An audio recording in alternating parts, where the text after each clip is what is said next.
All right, here's the RockWood ROO 23 IKSS main control panel. I'll go over it really quick.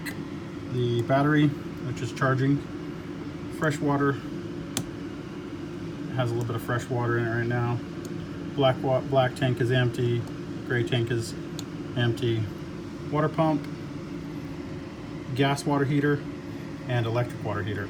You can turn these both on at the same time, which will give you a higher rate of water recovery.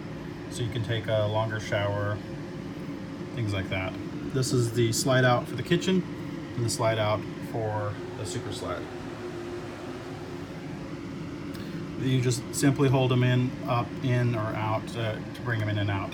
So this is the interior lights. That turns on all the lights in the camper, except for the dinette and additional lighting.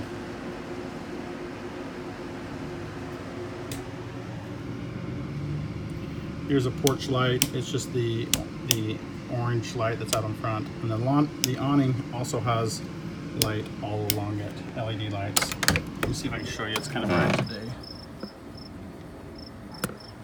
So that's the awning lights. They're nice and bright at night. It's awesome. So that's the main control panel. If you have any problems, give me a call. I can help you anytime. Text, phone call, email, whatever.